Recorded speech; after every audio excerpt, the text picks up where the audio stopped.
জ্যৈষ্ঠ মাস চলাকালীন ভুলেও খাবেন না এই দুটি নিষিদ্ধ খাবার। বন্ধুরা, শাস্ত্রমতে জ্যৈষ্ঠ মাসে এই নিষিদ্ধ খাবারগুলি ভুলেও যদি খেয়ে ফেলেন তাহলে রোগ, শোক, দুঃখ, দারিদ্র্য, হজমের সমস্যা, গ্রহদোষ, বিশেষ করে শনির দশা মহাদশায় ভীষণ কষ্ট পেতে হয়। কারণ এই জ্যৈষ্ঠ মাসে শনি গ্রহের বিশেষ প্রকোপ থাকে। বাংলা মাসগুলির মধ্যে অত্যন্ত গুরুত্বপূর্ণ এই জ্যৈষ্ঠ মাস। এ মাসের দিনগুলি অনেকটা বড় হয়। এ মাসে সূর্যরশ্মি সরাসরি পৃথিবীতে এসে পড়ে। সে কারণে এ মাসে প্রচণ্ড গরম অনুভূত হয়। বিজ্ঞানের দিক থেকে এ মাস যেমন গুরুত্বপূর্ণ, তেমনি জ্যোতিষমতেও এ মাসের গুরুত্ব অনেক। জ্যৈষ্ঠ মাস এবছর শুরু হচ্ছে 16ই মে এবং তা শেষ হবে 15ই জুন। জ্যৈষ্ঠ মাসে কোন খাবারগুলি ভুলেও খাবেন না, যে কাজগুলি এই জ্যৈষ্ঠ মাসে একেবারেই করবেন না এবং কি কি করলে গৃহস্থের কল্যাণ হবে, আপনাদের শরীর স্বাস্থ্য ভালো থাকবে, এ পর্বে বিস্তারিত আমরা জানাবো।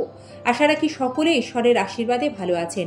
বন্ধুরা, মূল পর্বে প্রবেশের আগে বরাবরের মতোই সিংহরায় ডোরবেলের সনাতনী বার্তার নতুন আরও একটি পর্বে আমরা আপনাদের স্বাগত জানিয়ে পর্বটি শুরু করছি। হিন্দু ধর্মের বিশ্বাস অনুযায়ী জ্যৈষ্ঠ মাসে ভগবান শ্রী বিষ্ণু, সূর্য দেবতা আর হনুমানজির বিশেষ পুজো হয় শনি মহারাজের। জ্যৈষ্ঠ মাসের প্রতিটি মঙ্গলবার বিশেষভাবে পালন করা উচিত, কারণ মঙ্গলবার হনুমানজির পুজো করা হয়। জ্যৈষ্ঠ মাসের মঙ্গলবারগুলিকে বড় মঙ্গলবার বলা হয়, কারণ জ্যৈষ্ঠ মাসে মঙ্গলবারে শ্রী রামচন্দ্র হনুমানের সঙ্গে প্রথমবার দেখা করেছিলেন। বন্ধুরা, সর্বপ্রথম যে খাবারটির কথা আপনাদের জানাবো, যা জ্যৈষ্ঠ মাসে এড়িয়ে চলতে হবে, তা হলো খুব মশলাদার, ঝাল, তেল মশলাযুক্ত খাবার। অনেকেই মুখের স্বাদে এই খাবারগুলি প্রায় রোজই খেতে ভালোবাসেন। তবে শাস্ত্রমতে জ্যৈষ্ঠ মাসে প্রখর গরমে নিজের শরীরকে ভালো রাখতে এবং সুস্থ থাকতে হলে তেল মশলাদার খাবার এড়িয়ে চলতে হবে। এই খাবারগুলি জ্যৈষ্ঠ মাসে গ্রহণ করলে পেটের সমস্যা, হজমের গোলমাল পিছুই ছাড়তে চাইবে না। সে কারণে জ্যৈষ্ঠ মাসে হালকা সাত্ত্বিক আহার গ্রহণ করুন। এতে শরীর স্বাস্থ্য যেমন ভালো থাকবে, তেমনি যে কোনো কাজে স্ফূর্তি অনুভব করবেন। জ্যৈষ্ঠ মাসে স্বল্পাহার করাই শাস্ত্রীয় বিধান। এতে প্রসন্ন হন ভগবান শ্রী বিষ্ণু। এ মাসে প্রতিদিন তুলসী, বট আর অশ্বত্থ গাছে নিয়ম করে জল দিন। এতে গ্রহদোষ খণ্ডন হবে, আর্থিক অবস্থার উন্নতি হবে, অর্থকষ্ট দূর হবে। জ্যৈষ্ঠ মাসে গোপাল পুজো করুন, তবে ভোগ হিসেবে অবশ্যই গোপালকে মাখন ও মিছরি দেবেন তুলসী পত্র সহযোগে। গোপালকে এই প্রখর গরমে শ্বেত চন্দনের সজ্জা দিন।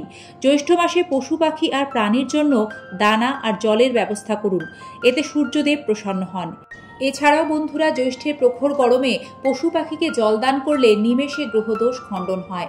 জ্যৈষ্ঠ মাসে বরুণ দেবের পুজো করা হয়, তাই ভুল করেও কোনোভাবেই এই মাসে কেউই জলের অপচয় করবেন না।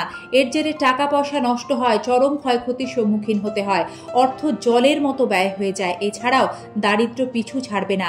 সে কারণেই বাস্তুশাস্ত্রবিদদের মতে এই জ্যৈষ্ঠ মাসে যাদের বাড়িতে এমন কল রয়েছে যেগুলি থেকে অনবরত জলের ধারা টুপটুপ করে পড়তেই থাকে, সেগুলি সারিয়ে ফেলুন। তা না হলে সংসারে আর্থিক আয় উন্নতি কোনোভাবেই আসবে না। জ্যৈষ্ঠ মাসে প্রতিদিন সকালে ঘুম থেকে উঠে স্নান সেরে মা লক্ষ্মীর জপ, ধ্যান, আরাধনা করুন। এর ফলে সংসারে ধন, সম্পদ, আয় উন্নতি বৃদ্ধি পাবে। জ্যৈষ্ঠ মাসে যে নিষিদ্ধ সবজিটি আপনারা কেউ কোনোভাবেই খাবেন না, তা হলো বেগুন। বেগুন অনেকেরই প্রিয় সবজি, কিন্তু জ্যৈষ্ঠ মাসে এই বেগুন খেলে নেমে আসতে পারে চরম দুর্ভাগ্য, রোষ। তবে বিজ্ঞানের ব্যাখ্যাটা কি, কেন এই জ্যৈষ্ঠ মাসে বেগুন খাবেন না, আসুন আপনাদের জানাই। বন্ধুরা, বৈজ্ঞানিক ব্যাখ্যা অনুযায়ী এই জ্যৈষ্ঠ মাসে বেগুনের মধ্যে কিছু ছোট ছোট এমন সূক্ষ্ম পোকা ধরে যা খালি চোখে দেখা যায় না, আর স্বাদের ভালো লাগার কারণে সেই পোকাযুক্ত বেগুনই আমরা জ্যৈষ্ঠ মাসে খেয়ে ফেলি, যার ফলে পেটের সমস্যা, মারাত্মক রকমের হজমের গোলমালে ভুগতে হয়। সে কারণেই জ্যৈষ্ঠ মাসে বেগুন খেতে নেই। এছাড়াও জ্যোতিষ মতে জ্যৈষ্ঠ মাসে যাদের বিশেষ করে প্রথম সন্তান, পুত্র সন্তান, তেমন অভিভাবকদের বেগুন এড়িয়ে চলার পরামর্শ দেওয়া হয়। এতে সন্তানের ক্ষয়ক্ষতি হয়, পাশাপাশি অভিভাবকদেরও বিভিন্ন সমস্যায় পড়তে হয়। এছাড়া সবার জন্যই জ্যৈষ্ঠ মাসে বেগুন খেলে মা লক্ষ্মী রুষ্ট হন, সে গৃহ ত্যাগ করেন, যার ফলে সংসারে আর্থিক সমস্যা, দারিদ্র্য নেমে আসে। সে কারণে জ্যৈষ্ঠ মাসে বেগুন কেউই কোনোভাবেই খাবেন না। বন্ধুরা, দ্বিতীয় যে নিষিদ্ধ সবজিটির কথা আপনাদের এবার বলবো, যা এই জ্যৈষ্ঠের প্রখর গরমে অর্থাৎ জ্যৈষ্ঠ মাসে খাবেন না তা হলো লাউ। লাউ জ্যৈষ্ঠ মাসে খেতে নেই। শুধু তাই নয়, লাউ শাকও বর্জন করার পরামর্শ দেওয়া হয়। জ্যৈষ্ঠ মাসে লাউ না খাবার কারণ এ সময় গরম বেশি থাকে, আর লাউয়ের ঠান্ডা প্রকৃতির কারণে হজমে সমস্যা হয়। লাউ এ মাসে বেশি খেলে শারীরিক দুর্বলতা দেখা দিতে পারে। লাউ একটি ঠান্ডা সবজি, যা গরমকালে হজমের সমস্যার পাশাপাশি বিশেষ করে যাদের পাচনতন্ত্র দুর্বল তাদের পেট ফাঁপার সমস্যা, পেটের বিভিন্ন গোলমালে ভোগাবে। সে কারণে লাউ ও লাউ শাক এই জ্যৈষ্ঠ মাসে এড়িয়ে চলুন। বন্ধুরা, বেগুন ও লাউয়ের পাশাপাশি জ্যৈষ্ঠ মাসে রসুন খাওয়া উচিত নয়। এতে হজমের বিভিন্ন সমস্যায় ভুগতে হয়। জ্যৈষ্ঠ মাসে প্রত্যেকেই রান্নায় লবণ বা নুনের ব্যবহার কম করুন। তা না হলে জ্যৈষ্ঠের প্রখর গরমে উচ্চ রক্তচাপজনিত সমস্যায় ভুগতে হতে পারে। জ্যৈষ্ঠ মাসের অধিপতি মঙ্গল গ্রহ, সে কারণে শাস্ত্রজ্ঞরা বিধান দেন জ্যৈষ্ঠ মাসে প্রত্যেকেরই রাগের ওপর নিয়ন্ত্রণ রাখতে। অযথা অকথা কুকথা কাউকে বলে কষ্ট দেবেন না, তা না হলে গ্রহদোষে ভীষণ কষ্ট পেতে হয়। জ্যৈষ্ঠ মাসে গোশালায় সবুজ ঘাস দান করুন। এতে বুধ গ্রহের দোষ কাটবে এবং সুখ সৌভাগ্য লাভ করবেন। বন্ধুরা, গুরুত্বপূর্ণ দুটি কথা। জ্যৈষ্ঠের মঙ্গলবারগুলি ভীষণ গুরুত্বপূর্ণ ও পবিত্র, তাই গ্রহদোষ খণ্ডন করতে চাইলে গোটা জ্যৈষ্ঠ মাস জুড়ে সম্ভব না হলেও জ্যৈষ্ঠের মঙ্গলবারগুলি অন্ততপক্ষে সাত্ত্বিক নিরামিষ আহার গ্রহণ করুন। মঙ্গলবারগুলি জ্যৈষ্ঠের তামসিক আমিষ আহার বর্জন করুন। এতে করে সব দিক দিয়েই ভালো ফল লাভ করবেন। জ্যৈষ্ঠ মাসে কেউ যদি আপনার কাছে অন্ন জল চায়, ভুলেও খালি হাতে ফেরাবেন না, না করবেন না। এমনটা করলে দেবী লক্ষ্মী ও পূর্বপুরুষরা ক্রুদ্ধ হন, আর্থিক সংকটে ভুগবেন, সন্তান ও দাম্পত্য জীবনে দুর্ভাগ্য নেমে আসবে। জ্যৈষ্ঠ মাসের মঙ্গলবারের বিশেষ গুরুত্ব রয়েছে। এই পরিস্থিতিতে এ মাসে মঙ্গলবারগুলিতে টাকা ধার দেবেন না, ঋণ নেবেন না। বলা হয় এদিন ঋণ দিলে টাকা ফেরত পাওয়ার সম্ভাবনা কমে আসে এবং অর্থ সংকটে ব্যক্তিকে সারাটা জীবন ভুগতে হয়। বন্ধুরা, জ্যৈষ্ঠ মাসে ভুল করেও দুপুরে ঘুমোবেন না।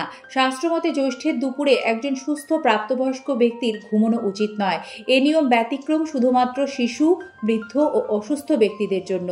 নিশ্চিত রূপে বলতে পারি, আমাদের আজকের বলা পর্বের জ্যৈষ্ঠ মাসের এই সকল নিয়ম পালন করলে গৃহস্থের কল্যাণ হবে এবং ব্যক্তির সৌভাগ্য উদয় হবে। ধন্যবাদ জানাই সম্পূর্ণ পর্বটি দেখার জন্য। নিয়মিত এই ধরনের সনাতনী বার্তা, ব্রত কথা, পুজো পাঠ সম্বন্ধীয় ভিডিও দেখতে আমাদের এই সিংহরায় ডোরবেল চ্যানেলটি সাবস্ক্রাইব করে পাশে থাকা বেল আইকন প্রেস করে রাখার বিনম্র অনুরোধ জানিয়ে আজ এখানে শেষ করছি। ঈশ্বরের আশীর্বাদে সকলের মঙ্গল হোক। দেখা হবে আগামী পর্বে। হরে কৃষ্ণ, রাধে রাধে।